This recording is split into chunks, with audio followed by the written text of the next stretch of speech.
ॐ अज्ञानतिमिरान्धस्य ज्ञानञ्जनशलाकया चक्षुरुन्मिलितं येन तस्मै श्रीगुरुवे नमः। हरे कृष्ण। आप सभी का स्वागत है। हम पढ़ रहे हैं भगवद गीता अध्याय 2 गीता का सार, श्लोक संख्या 68।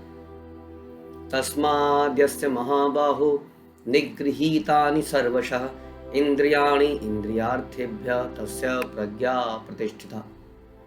अतः हे महाबाहु, जिस पुरुष की इंद्रियां अपने अपने विषयों से सब प्रकार से विरत होकर उसके वश में है, उसी की बुद्धि निसंदेह स्थिर है।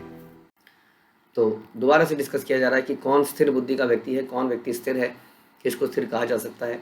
स्थिरता होना बड़ी आवश्यकता है। यदि आप स्थिर नहीं होंगे तो आप किसको सहारा देंगे।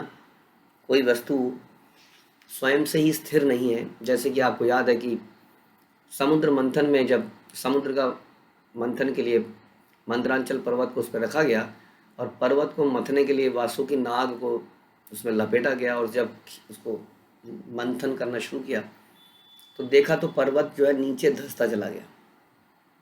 जब जो है हमारी मथनी ही नीचे धंस जाएगी तो मंथन कैसे होगा, है ना। तो इसलिए स्थिरता बड़ी आवश्यकता है। स्थिरता के बिना कैसे मंथन होगा, कैसे उसमें से क्रीम निकलेगी। तो भगवान ने जो है कछुआ का अवतार लिया और उसके पर्वत के नीचे चले गए। इस तरह से पर्वत को एक स्थिरता मिली। तो ये स्थिरता हमारे जीवन में कृष्ण के माध्यम से आती है। यदि हम भी कृष्ण पर ऐसे ही डिपेंडेंट होते हैं जैसे मंदरांचल पर्वत हुआ, तभी हमारे जीवन में स्थिरता आती है। स्थिरता के लिए हमें कृष्ण की कच्छप अवतार की आवश्यकता है, और ये अवतार हमें स्थिरता देता है। ये कृष्ण बेसिकली हमें स्थिरता दे सकते हैं, और तभी हमारे जीवन में हम कुछ कर पाएंगे। अदरवाइज हम क्या होगा, मंथन होगा और हम नीचे डूब जाएंगे। दुखों का मंथन होगा, नेगेटिव फोर्सेस का मंथन होगा, माया का मंथन होगा और हम नीचे डूब जाएंगे। यदि हम उसमें स्थिर रहना चाहते हैं, और उस मंथन से विष के बाद अमृत निकालना चाहते हैं, तो हमें ये स्थिरता चाहिए जो समुद्र मंथन ने भगवान ने कछुए के अवतार के रूप में दिया। तो ये स्थिर बुद्धि है। यहाँ पर उसी स्थिरता की बात करें, यानी कि स्थिरता बड़ी आवश्यकता है। और उसी प्रकार से बुद्धि की स्थिरता हमने डिस्कस किया था। जब तक कृष्ण में नहीं लगेगी, जब तक इंद्रियां कृष्ण में नहीं लगेंगी, तब तक ये बुद्धि स्थिर नहीं हो सकती। ध्यान देने का विषय है कि इसमें बोला गया कि जब तक अपने विषयों से सारी इंद्रियों के विषय आप जानते हैं कि आंखें अच्छा देखना चाहती हैं, कान अच्छा सुनना चाहते हैं, समथिंग इंटरेस्टिंग, मुंह कुछ इंटरेस्टिंग खाना चाहता है, त्वचा कुछ इंटरेस्टिंग टच करना चाहती है। तो इस प्रकार से इंद्रियों के अपने अपने विषय हैं, और जब ये अपने अपने विषयों से विरत हो जाएगी, है ना। विरत समझना पड़ेगा। इस शब्द का मतलब है विरत हो जाएगी, यानी कि स्वाभाविक रूप से उसको त्याग देगी। विरत का मतलब संसार में व्यक्ति दो तरीके से निकालते हैं।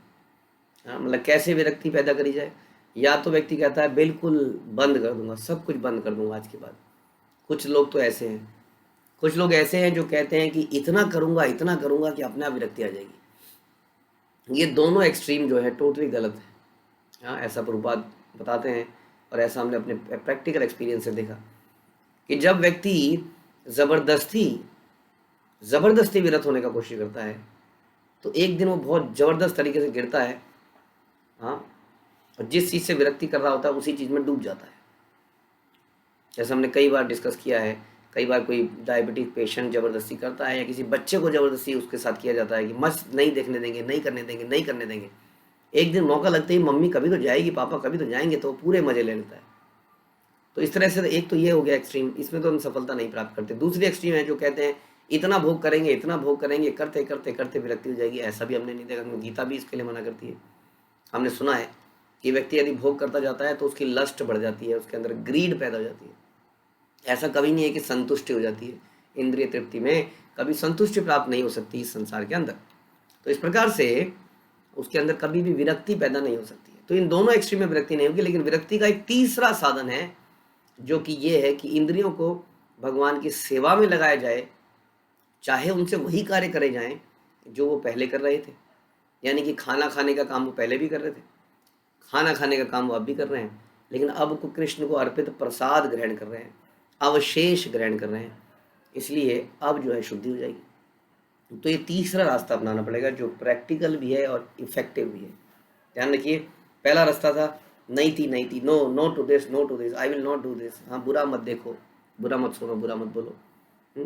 हमने सुना कि ये तो इफेक्टिव वे नहीं है, क्योंकि ऐसा करना पहले तो बड़ा मुश्किल है। अगर कर भी लें तो वो सब्र का बांध एक दिन इतना ज़बरदस्त तरीके से टूटता है कि सब कुछ भाग ले जाता है।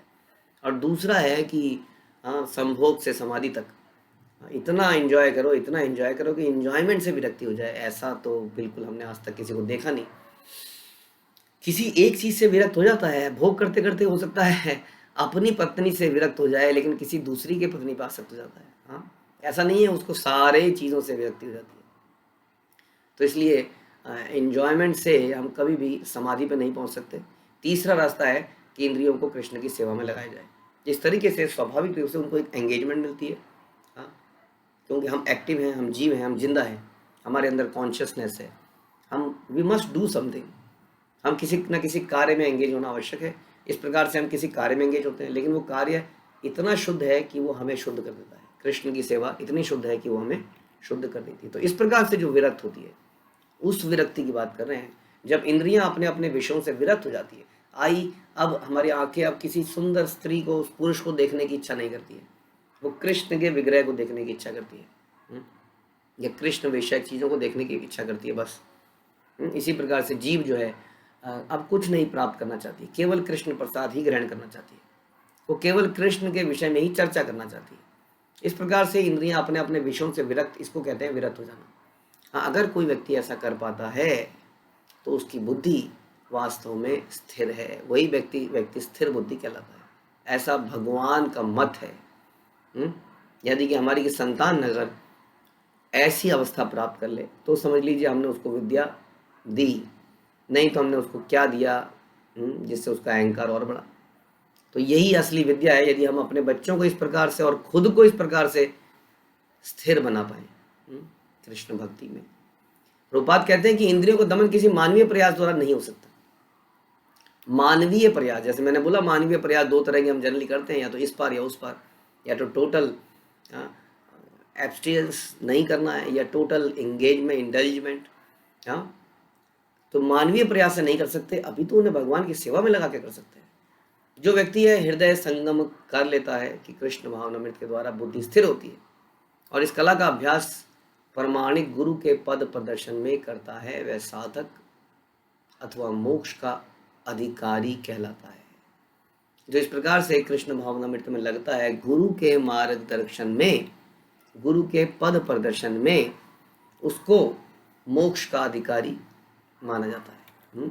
तो यानी कि ये पहलू भी बड़ा इंपॉर्टेंट है कि इंद्रियों को कृष्ण की सेवा में लगाया जाए, लेकिन गुरु की आज्ञा के अनुसार लगाया जाए, गुरु के पद प्रदर्शन में लगाया जाए, अन्यथा उसका लाभ नहीं होगा।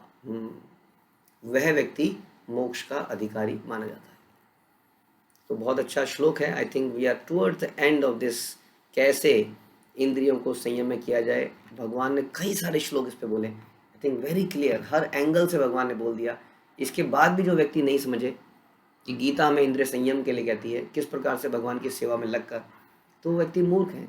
गीता पढ़ने के बाद भी जो मैनेजमेंट की फिलॉसफी निकाल रहे हैं गीता में से, गीता से निकाल रहे हैं कि कर्म ही पूजा है, तो इसका मतलब मैं पूरे दिन रात काम करूंगा, पैसा कमाऊंगा। ऐसा आपने इन श्लोकों में कहीं नहीं देखा। दूसरा अध्याय गीता का सार है, और भगवान ने बहुत डिटेल में इंद्रिय संयम के ऊपर चर्चा करी। हम कई दिनों से इस पर चर्चा कर रहे हैं, और इसी तरह से गीता के कुछ और पहलू इस चैप्टर में भी बाकी हैं, इस समराइज चैप्टर में, जिसको हम करेंगे। हरे कृष्णा।